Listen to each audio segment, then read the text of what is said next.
Hello দর্শক বন্ধুরা, আসসালামু আলাইকুম। আশা করি সবাই ভালো আছেন। আমিও আলহামদুলিল্লাহ ভালো আছি। চটপটির বুটের ডাল দিয়ে যে শুধু চটপটি হয় তা কিন্তু নয়। আজকে আমি নিয়ে আসলাম ভিন্ন ধরনের একটা রেসিপি। এখানে প্রায় আমি 2 কাপ পরিমাণ বুটের ডাল নিয়েছি আর এটাকে পানি দিয়ে ভিজিয়ে রাখবো প্রায় 4 ঘন্টার মতো। এই যে দেখুন 4 ঘন্টা পরে কিন্তু পুরা বাটিটা ভরে গেছে। চটপটির এই ডালগুলো কিন্তু সব একটু ফুলে মোটা হয়ে গেছে। তো আমি এগুলাকে একটু ভালো করে ধুয়ে নিব, কারণ চটপটির ডালের মধ্যে অনেক সময় পাথর থাকে, ময়লা থাকে। তো এটাকে ভালো করে হাত দিয়ে চেপে চেপে ধুয়ে নিতে হবে 4 থেকে 5 বার। আর চটপটির এই ডাল দিয়ে যে শুধু চটপটি রান্না হয় তা কিন্তু নয়। আসলে বুটের ডালের অনেক রেসিপি আছে। তো আমি আজকে যে রেসিপিটা শেয়ার করব সেটা আমার আম্মার হাতের। তো আমার আম্মা যখন এই রেসিপিটা রান্না করে খুব বেশি ভালো লাগে। আর এটা সিলেটের ঐতিহ্যবাহী একটা রেসিপি। তো এটাকে আমি প্রায় 4 থেকে 5 কাপ পরিমাণ পানি দিয়ে একটু সিদ্ধ করে নেব।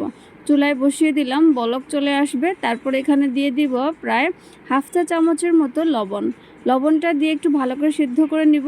আর যদি নতুন বুট থাকে তাহলে খুব তাড়াতাড়ি সেদ্ধ হয়ে যাবে, পুরাতন বুট হলে কিন্তু সময় লাগবে।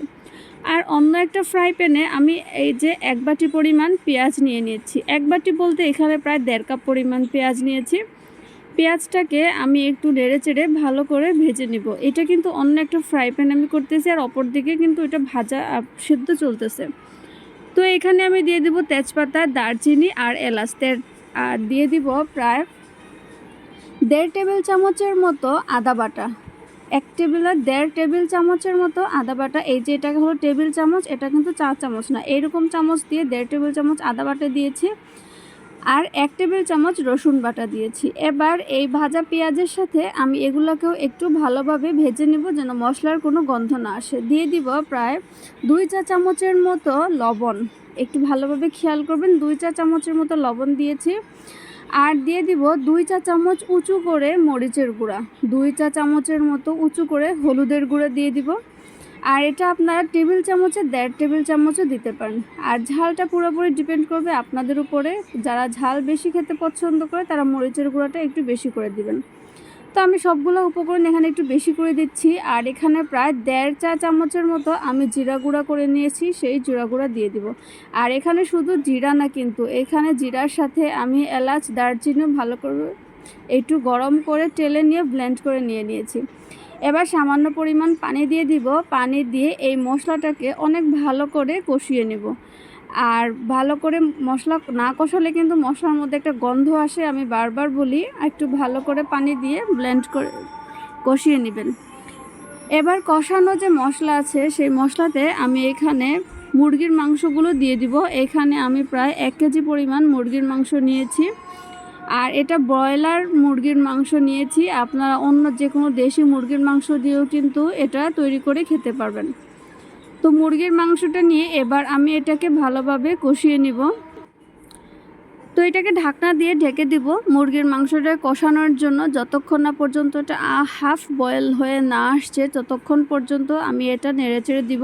আর একটু খেয়াল রাখবো যেন নিচে পুড়ে না যায়। আর মুরগির মাংস থেকে অলরেডি পানি চলে আসবে, আমি কিন্তু এখানে এক্সট্রা কোনো পানি অ্যাড করব না। তো আমি এটাকে বারবার ঢাকনা দিয়ে ঢেকে একটু ঢাকনা থেকে একটু সরিয়ে তারপরে আমি বারবার নেড়েচেড়ে দিতেছি। দেখতেই পারতেছেন যেন মশলাটা নিচে পুড়ে না যায়, কারণ পুরা যদি গন্ধ থাকে তরকারির মধ্যে তাহলে কিন্তু খেতে ভালো লাগে না। আর ওপর দিকে কিন্তু আমার বুটটাও প্রায় সেদ্ধ হয়ে আসছে। আমি কিন্তু পানিটা একেবারেই শুকিয়ে নিয়েছি, দেখতেই পারতেছেন। আর হাত দিয়ে আপনাদেরকে দেখাইতেছি যে এটা অনেকটা সেদ্ধ হয়ে গেছে, পুরোপুরি সেদ্ধ হয়ে যায়নি, মোটামুটি সেদ্ধ হয়েছে। একেবারে গলে যাওয়ার আগ পর্যন্ত যে সেদ্ধটা হয়েছে অতটুকু পর্যন্ত। এবার ওই প্যানেই আমি যে মুরগির মাংসটা কষিয়েছিলাম ওই মুরগির মাংসটা ঢেলে দিয়ে দিব। আমি এখানে মুরগির মাংস খুব বেশি সেদ্ধ করিনি, আর বুটের ডালটাও কিন্তু একেবারেই সিদ্ধ করে ফেলিনি। তো একেবারে আমি 3 ভাগের 2 ভাগ পরিমাণ সেদ্ধ করেছি, আর 1 ভাগ পরিমাণ মনে করেন সেদ্ধটা এখনও হয়নি। তো আমি এই 2টা উপকরণ অনেক ভালোভাবে মিক্স করে দেব, মিক্স করে একটু কষিয়ে নেব, কারণ বুটের ডালে যেহেতু আমি এক্সট্রা কোনো মশলা দিই নাই।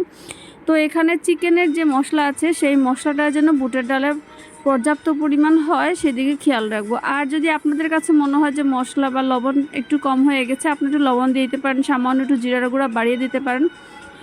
তারপরে এটাকে আমি একটু ভালো করে কষিয়ে নিতেছি, দেখতেই পারতেছেন। আর যেই ফ্রাই প্যানে আমি মুরগির মাংস রান্না করেছিলাম সেই ফ্রাই প্যানে সামান্য পরিমাণ পানি দিয়ে বাকি মশলাটাও কিন্তু আমি এটার মধ্যে দিয়ে দিতেছি। আর এটাকে একটু কষিয়ে নেবেন, কারণ কষিয়ে না নিলে কিন্তু মুরগির মাংসর যে মশলাটা ওটা বুটের ডালের মধ্যে পর্যাপ্ত পরিমাণ লাগবে না। তো দেখতেই পারতেছেন অলরেডি ঝোল চলে আসছে। আর এক্ষেত্রে কিন্তু তরকারিটা ডালটার সাথে মুরগি দিলে নিচে লেগে যাওয়ার সম্ভাবনা থাকে খুব বেশি, আপনারা সামান্য পরিমাণ পানি দিয়ে দিবেন। এই পর্যায়ে আমি ঝোল দিয়ে দিব। এইখানে প্রায় আমি হাফ কেজি মানে 3 কাপ পরিমাণ পানি দিয়েছি, হাফ কেজি থেকে সামান্য কম পানি দিয়ে, কারণ অলরেডি মুরগিটা আর ডালটা সেদ্ধ হয়ে আসছে। তো এটাকে ভালো করে বলক আসার জন্য ওয়েট করব।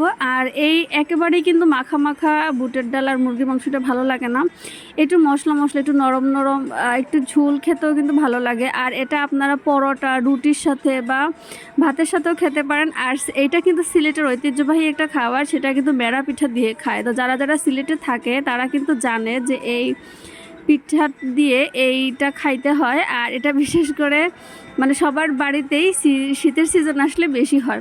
তো অলরেডি আমার তরকারিটা হয়ে গেছে, আমি সামান্য একটু জিরার গুঁড়া উপর থেকে ছড়িয়ে দিব, তাহলে কিন্তু ফ্লেভারটা খুব ভালো আসে। এই পর্যায়ে আমি চুলার আঁচটা বন্ধ করে দিলাম, একটা ঢাকনা দিয়ে ঢেকে দিব।